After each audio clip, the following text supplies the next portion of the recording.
The courtroom was packed, the air thick with anticipation. Everyone was laughing at the young girl standing at the front, a black teen in an oversized blazer, looking out of place in the prestigious courtroom.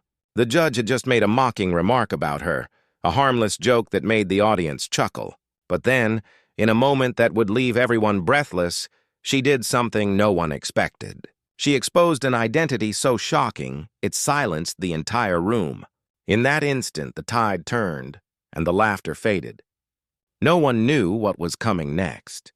It was a morning like any other in the small city courtroom.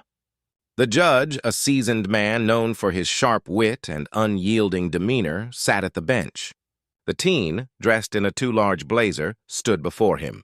It was a trial, though the charges were far less important than the underlying story, the racial tension that had simmered for weeks before this day.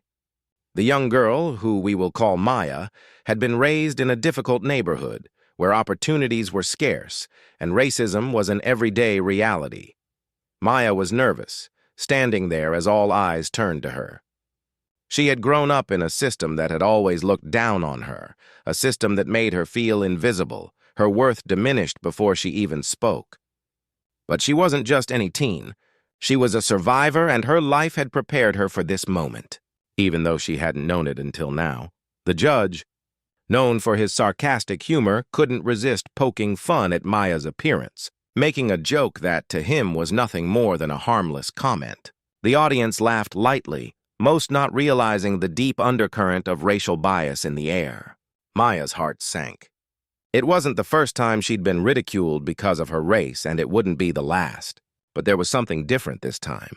Maya wasn't just a young girl. She had a story that no one could ignore, a story that would change everything. As the court session continued, the mocking laughter of the crowd hung heavy in the air, leaving Maya feeling more and more isolated. The judge continued with his remarks, his tone dripping with condescension, though wrapped in the guise of jest. The more he spoke, the more the audience seemed to enjoy the light-hearted banter. Maya, however, stood still, her hands slightly trembling. In her mind, she replayed the countless times she had been overlooked, dismissed, or ridiculed by the world around her. Her story was a reflection of the struggles that many black teens faced, but her resilience had always driven her to push forward. She had been raised in a community where people like her weren't supposed to succeed.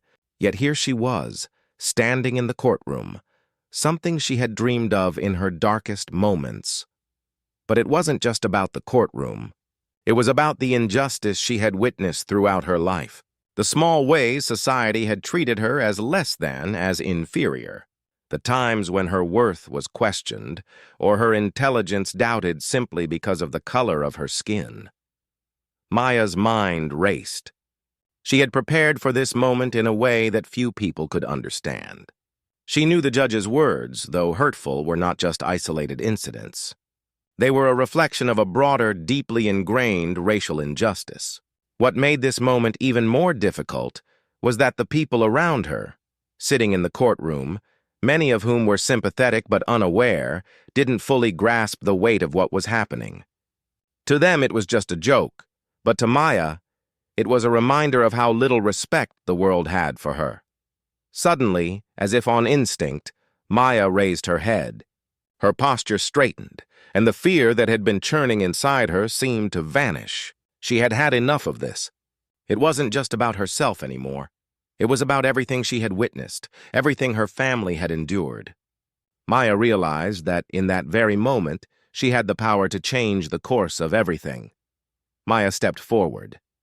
The room, which had been filled with light-hearted chatter and laughter, grew eerily silent. The judge, still smirking, looked at her as if expecting her to react in the same way the others had. But Maya was no longer the same frightened teen who had walked into the courtroom. With a steady voice, though it trembled just slightly, she spoke. Not with anger, but with clarity. She exposed her shocking identity, something that no one in that room could have ever imagined. She wasn't just a random teen standing trial. Maya revealed her deep connection to a powerful historical figure, someone whose legacy had shaped the very foundations of the justice system they were all a part of. The judge, who had been so confident in his taunting, now sat frozen, his smug expression replaced by a look of disbelief. The audience, which had been enjoying the moment of levity, was suddenly aware that they were witnessing something far more significant than they could have anticipated. The laughter died down, and all that remained was the undeniable reality of Maya's identity. For the first time in what seemed like an eternity, Maya had taken control. She had exposed the truth that was hidden in plain sight, and in doing so, she had forced everyone in that courtroom to confront their biases, their assumptions, and their very understanding of what justice meant. The judge, once smug and confident, now felt small. His words no longer had the power they once did. The room had shifted, and everyone knew it.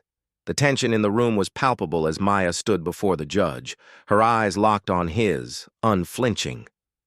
The audience, now silent and reflective, had no words to offer. Maya's revelation had stripped away the illusion of power that the judge had held, leaving everyone to question not only his judgment but the entire system they had believed in. As the court session concluded, the judge had no choice but to dismiss the charges, unable to ignore the truth Maya had revealed. The crowd slowly began to disperse, but their thoughts lingered, the weight of the moment pressing on them. Maya had not only exposed the judge's ignorance, but she had exposed the racism embedded in the very structure of the courtroom. The story of Maya didn't just end in that courtroom. Her bravery resonated far beyond those walls, sparking conversations about racial bias and the systemic inequalities that plagued society. Maya's story became a symbol of resilience and empowerment, showing the world that no matter how much one is ridiculed or underestimated, the truth would always rise to the surface. And in the end, Maya's victory wasn't just about silencing the judge or the audience. It was about reclaiming her dignity, her identity, and the right to be heard. She proved that no one, no matter how powerful they might seem, could ever define who she was or what she was capable of. As you reflect on this story, one question remains. How many voices are still being silenced today, and how many moments are we missing to confront injustice?